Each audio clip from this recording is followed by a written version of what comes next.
Өөрийнхөө төлөө ингэж дуурай. Ихэнх хүн дуурахгүй төвцээр байгаа нэг бол дэлбэрдэг. Нэг бол бүр тэр чигээр чимээг болждаг. Аль аль нь харилцааг засахгүй. Өөрийнхөө төлөө дуурна гэдэг бас тийм ч амар биш л дээ. Гэтэ чаддаг хүмүүс нийт чид хэрэглээд байгаа биш. Зүгээр л зарчмаа дагж байгаа. Баримталж байгаа. Хэцүү санагдах үедээ миний энэ аргуудыг туршаад үзээрэй. Хизээ дуурвал хүчтэй вэ гэдгээ ялгаас орж байгаа.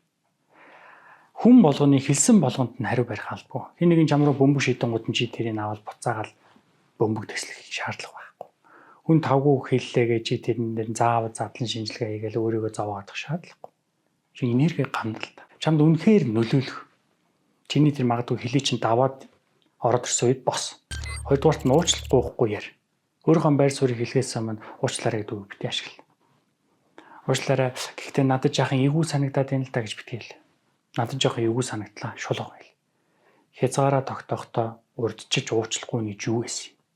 Өөрийгөө үгүйсгэж байгаадаа ижилхэн байхгүй. Тэгэхээр өөрийгөө жижигрүүлж иж ойлгуулах шаардлагагүй.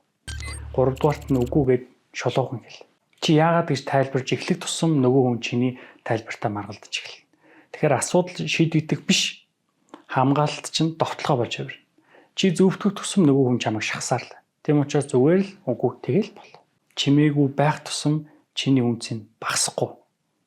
Гэхдээ чи өөрийгөө л жижиг харагдав.